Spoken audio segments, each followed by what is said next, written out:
Are you considering purchasing a short-term rental or converting your long-term rental to a short-term rental? If so, here are the 4 things that you absolutely must consider.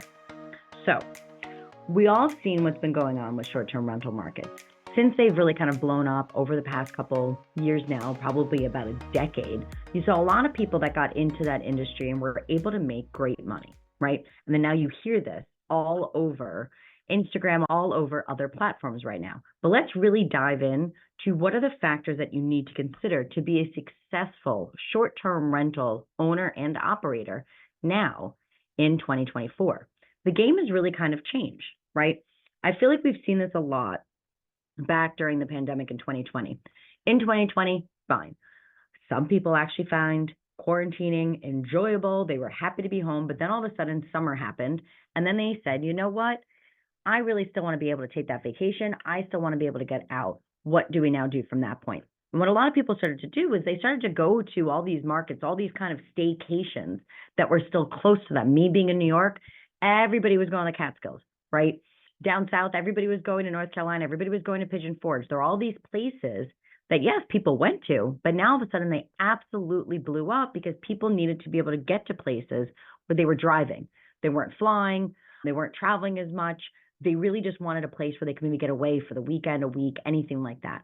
So that all of a sudden started to drive a ton of business towards these places. Maybe that weren't necessarily getting the same business that they would have when people were still flying overseas, internationally, across the United States for that matter, or even to visit family and friends, which we weren't able to really do during that time. The other thing that happened during that pandemic was interest rates dropped to all-time lows, okay? So now all of a sudden you have people that are losing their jobs, that are realizing that maybe counting on corporate America is not helping them. There were huge layoffs also, not just during the pandemic, but also within the years following that. And people were really looking for other income streams. So now you mix this desire and this vision to see that a short-term rental, that these markets were just so busy, and yet you have really a very cheap ability to borrow money. And a lot of people actually entered that short-term real estate game. Now, I still own short-term rentals. I still think that there are huge opportunities within this market. But here are the 4 things that I've really identified that we really need to be thinking about if you plan on going into this space, and things that you want to think when you're setting up your first short-term rental, okay? The first for me is really that market. Where exactly is this property going to be? That's going to determine some of the other factors that we're going to talk about in a minute, but understanding that market is going to be incredibly important. That's going to be where you're starting to see in certain areas either an oversaturation of Airbnbs, or just so many other people are starting to run them, have over the past couple of years, and unfortunately a lot of them are just sitting empty. You also have to get to understand the amenities of what people are looking for when they're going to go into that market itself, and making sure that your property is going to have those things. Also, it's going to be incredibly important, and my personal opinion is that we're going to see this being more important in the next few years here, is really what are the legislative measures overseeing short-term rentals as well. There are places that are starting to ban or increasing the bans or restrictions on short-term rentals. I invest in New York City primarily. New York City has actually banned Airbnbs for years now. That now actually siphoned down into different parts of New Jersey as well. There are different ways that it can be done, but it really changed the business for a lot of people that were Airbnb-ing their apartments within New York City and within Manhattan. So now that's changing, and now we're starting to see that in New Jersey, you're starting to see that in Georgia. A lot of other states are starting to pick up this legislation and have these conversations. This is something that you want to make sure that your business is never dependent on somebody else's business model, right? We want to make sure that we'll still be able to rent out our properties and still make money, even if all of a sudden we can't do a short-term rental. Meaning, does the numbers on this property still work as a midterm renter? Do the numbers on this property still work as a long-term rental? What are my costs for having to change between those different models? What type of hit am I going to take? That we all want to think about when we're in this market. I also own short-term rentals down in the Dominican Republic. You might know I do live there for half the year down in that country. I own a couple properties there. But within that space, it's been insane to see how much construction is going on. They are actually building cities, entire towns, entire infrastructures in parts of the Dominican Republic, even near where the areas that I already invest. And that is completely changing that market. It is very common when you talk to a realtor down in that area that they're automatically like, oh, and look, it could absolutely be Airbnb. Oh, you can make a ton of money by doing this. But yet there are more and more apartments that are absolutely sitting there completely empty because people are missing the things that are right here on my list on this podcast. So first thing you really want to look at and evaluate is that market, okay? The second thing, when you finally decide on that market, what's interesting is people start thinking about what do they need to set up that Airbnb? Well, I actually was just in Europe myself a few months ago. What was actually interesting about my stay, I went to 3 different countries. I got to go to the Olympics in Paris. I went to Malta, which is a small island down by Italy. And then I also went to Budapest, which is the capital of Hungary. What was interesting is my stays, and I didn't think about this or how it related to real estate until I got back to the United States, but I stayed in 3 completely different types of places. When I was in Paris, I stayed in a hostel, right, where I had bunk beds and shared a room with other strangers who I actually didn't even see my entire stay in the Olympics in Paris. I then did an Airbnb in Malta as I was meeting a couple friends that were there, and it made sense for us to be able to have that shared space together. And then for my last week, when I went to Budapest, I wanted to be completely by myself. And I got myself a really nice hotel room that I was able to stay in. I wanted to make sure somebody else was going to be doing all my cooking, all my cleaning, so I didn't need a kitchen or anything like that, but I wanted that own private space. So I actually stayed in those 3 different models within this. But what was interesting, one of the first things that I noticed in my Airbnb that when I stayed in Malta that I brought up with the owner there as a fellow Airbnb owner, as a fellow short-term rental owner here, as the founder of Lady Landlords, is I wanted to impart that and make us go international here, apparently. But I recommended to her to actually stay in her Airbnb for at least a night. There were so many things. It was so beautifully furnished. I'll never forget when I walked in, one of my friends that I was staying with, she and I both like walked around this Airbnb and said to the woman that owned it, you've got to get better pictures. And she said, why? I said, this place looks so much better in person than it actually even does in the pictures. And I said to her, I'm like, listen, we were so excited to stay here, even based on the pictures. But now getting here and seeing this place, I was like, this place is gorgeous. It was so well decorated that I said, you know, you really got to find a way to be able to show that in your actual photos for the picture. But as pretty as it was, what my friend and I realized within 30 minutes of checking in was that the functionality of the Airbnb was not well thought out. What I mean by that is there was, in the bathrooms, there was not hand soaps. There was no hand towels. There was, fine, I get with an Airbnb, and we could debate this all day long about having shampoo, conditioner, things like that in those spaces. But I thought it was really interesting that we couldn't even have like hand soap, right? And she had the containers, but there was nothing in it. And then we found the containers in weird places. So we found little bottles that said like hand soap, but they were in like the washing room, right? Where your washer and dryer was, rather than actually being in the bathrooms. So not exactly very helpful. There was nothing in the hanging on the walls to hang like a towel. There was actually nothing like on the walls. It was just like, hey, do you want to put your towel on a sink or a toilet? Listen, that totally works. We can all function with that. But there was just not certain functionality that we could have used. Same thing in the kitchen. We had a pot that I could have boiled myself in. It was huge, this pot. It was like a lobster boil pot. But on the other hand, that I didn't have anything that was really going to work for cooking for the 3 of us that were there, based on the fact that we had, it was a 2-bedroom space. There also, 1 fork is not really going to work for a 2-bedroom or a 3-bedroom Airbnb. You really got to think about those utensils that count. It's all those little things that was really interesting, how it didn't necessarily work in functionality. They gave us a bunch of other random kitchen equipment, but yet gave us nothing to be able to wash the dishes with, which is very common. I want to be able to wash my own dishes. One, I was there for a week, But two, that's also part of what the requirements were within the Airbnb. And it was just little things like that that were just odd how they worked in functionality. That if literally the owner had just stayed there for a night, she would have been able to recognize, hey, how do I actually live?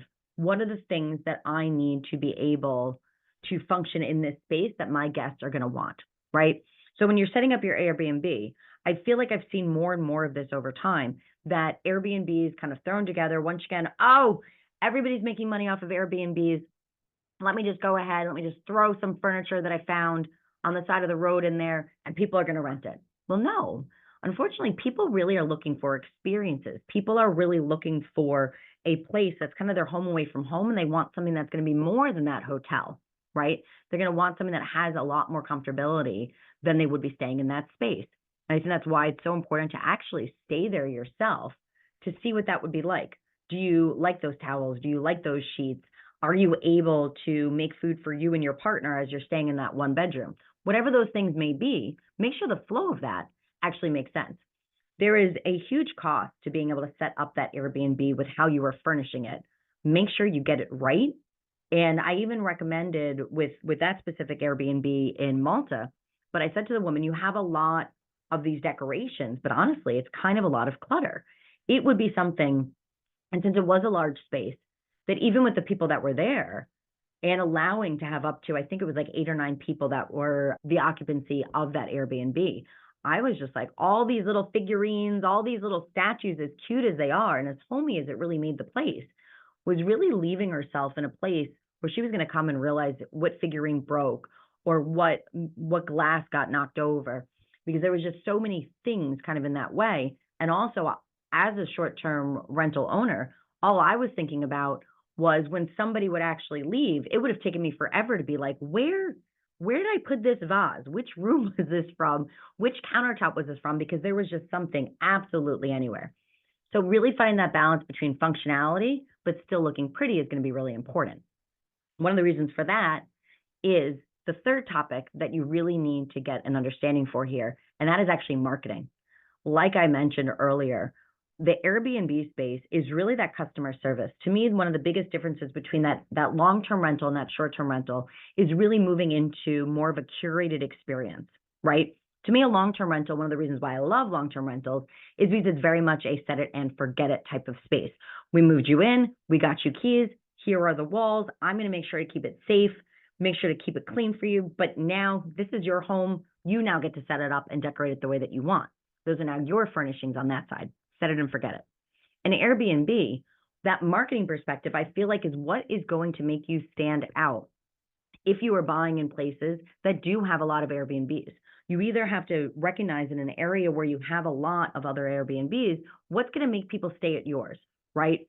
For example, if you're in Florida and you have a pool, okay, it's kind of something that I would think of typically for a pool. If I'm going to go on vacation in Florida, right, and I'm going to use Orlando as an example just because it's the city that comes to mind first that's actually landlocked in Florida, I'm going to probably want a pool in Orlando, right? If I'm coming down for vacation, I'm coming down for the family. So by telling me that, hey, well, this place has a pool, so clearly people rent it, honestly, that just does not work anymore. We have to really start thinking of that experience. What's going to set us apart?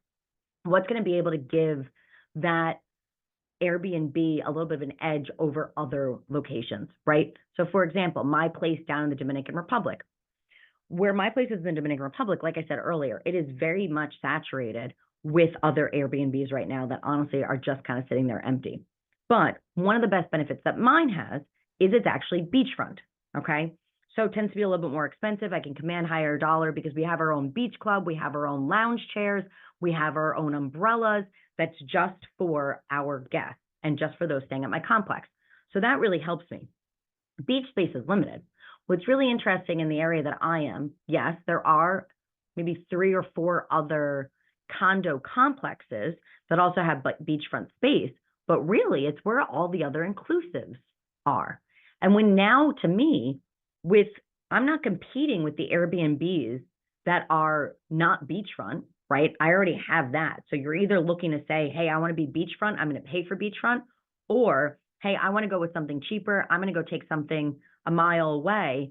And honestly, those are not my people. Those aren't the people that are going to be, those are the people that are looking to save dollars rather than the people that are willing to spend to be on beachfront. So really my competition there are those all-inclusives. So if I'm going to charge similar prices for an all-inclusive, but I'm not an all-inclusive just because I have that beachfront, I need to start thinking about those things, those amenities of what really draws people towards an all-inclusive and see how I can incorporate some of those things to mine. Once again, one of my favorite things about all-inclusives, transportation's already handled for you, right? You got a person that's waiting for you at the airport with a sign. They get you right over your go, and you don't even need to know the address of that all-inclusive. So why don't I offer that in as a nice service within my Airbnb? One of the other things that's fantastic with an all-inclusive is you clearly get food and drink for free, right? Well, I can't go to that level. Fine. I now have to position that as here's where you get something that's a little more private. Here's where something you get that's going to be a little more luxury. Here's where you can get something with a little more personal space. Here's where you can actually stay a longer period of time, be able to cook for yourself, those things.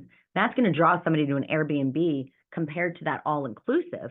But people really like those all-inclusives because they don't have to worry all the time about having to shop and having to cook. Personally, that's not what I want to do when I go away on vacation either. So by offering something like a voucher for a breakfast or a dinner, those types of things, to make sure that's actually included and embedded in your price, making your price point now comparable with those all-inclusives, but still having those benefits of that Airbnb, that's now going to start to make you stand out. This is where you're starting to see people that have the Barbie house, the Star Wars house, the tree house, all of those different things. You have 1950s themed house, whatever it may be, but it's really that marketing. If you want to go to that extreme of giving your property a theme versus just understanding really how to have fantastic photos, a fantastic vision, and a curated experience is going to make a very big difference with what our current Airbnb market looks like now, 2024, entering 2025. The last thing you need to think about when setting up your first short-term rental is a team. Who is really managing that? One of the biggest shifts when I moved from my long-term rentals and had my first Airbnb was really, how are we going to manage this? What is that system going to look like? I guarantee you, I am not going to be the one that's going to be over there cleaning that. I don't even do laundry at my own house. I am not doing it for somebody else. So how does that situation look? It's finding not just a great cleaning team. And when I say a great cleaning team, I'm talking about somebody that is not only reliable, it's somebody that's very trustworthy, somebody that can be your eyes and ears on a place, especially if you're doing this in an area where you don't necessarily live or where you don't even frequent, right? But also with Airbnbs, there's a lot of communication back and forth. There's questions either at the beginning, before booking, now during the booking. Then there's all those little things that could possibly come up. Hey, if you get asked where that Wi-Fi code is one more time, right? Even though it's on the router, it's on the welcome book, it's on the listing, you're still going to get those questions, right? So how are those things to be managed? Really creating that great team is going to be a foundation. These are people that you want to make sure to either look into who is local, that's going to be your boots on the ground. How can you use virtual assistants to be able to put them in place? And what systems are we giving them to really make sure that they can run this property fantastically? Also, when you combine that with what I was just talking about in marketing, you also are going to make sure that this is a part of your team. For example, if you are offering some type of upsell for a birthday party where you're going to have balloons that are going to be there, or you have a cake and you have anything of that nature, or for a wedding anniversary where you offer roses or rose petals or champagne or anything like that, well, now that's another burden on your team. That's now just saying, hey, cleaning lady, can you please make sure, everything's kind of back in order for this space? But now I need you last minute possibly to go run around to go make sure you can get those flowers, that you can get those balloons, all those other little things. You're going to make sure that with that experience, now this customer service space, you really want to make sure that you have those proper people in place. And I will say, with short-term rentals, if that's going to be the strategy you go, having more than one short-term rental in that area within something similar is actually going to be possibly even easier for you. The reason for that is because all the work that we're talking about here, you're doing for just one property. But it's going to be harder to find from that team perspective, part-time people that are just going to be able to do a cleaning here when you have it. Hey, I got another booking here. I guess they'll do another cleaning. But When you then are able to say, hey, you are my cleaner, you are my full-time team member, you're my full-time VA, my full-time cleaner, my full-time boots on the ground, because you have multiple properties there, you have the same systems with those same properties, right? So now you don't have to do all that work just to run property, but now you are able to scale even easier because you already have the systems in place. And honestly, it's going to be much easier to run a team when you have multiple short-term rentals that a team can actually work with rather than just one. To me, that's actually a very big similarity, even with long-term rentals. Those systems are going to work when you have more than one property in that area. So in that way, you can say, hey, I have somebody that's watching my property. I have somebody that does my showings, whatever those things may be. It is fantastic when you can have all of your properties in a very similar area. But now going into 2025, with the way that short-term rentals have been changing, those are the 4 things that you need to make sure that you implement to be successful in the short-term rental market. Thank you very much for joining me today for today's episode of the Lady Landlords Podcast. Please do make sure to hit subscribe. We release new episodes every single Tuesday, and that will make sure that you do not miss another episode. Also, if you enjoyed today's episode, and I know you did, please make sure to leave us a 5-star review. This will help other women be able to make sure that they find the Lady Landlords Podcast and also find a community to help them grow their portfolios and their rental business. So tell me down in the show notes, are you already a short-term rental owner, or do you prefer to stick to your long-term rentals? See you all next week for the next episode of the Lady Landlords Podcast. Thank you for listening to the Lady Landlords Podcast. If you're feeling stuck in your real estate investing journey, visit lady-landlords.com to book a 15-minute orientation call with me and see if you're ready to join our mentorship program. Or you can subscribe to our newsletter and join our Facebook group for exclusive real estate investing tips and offers. Invest with confidence. Become a Lady Landlord today.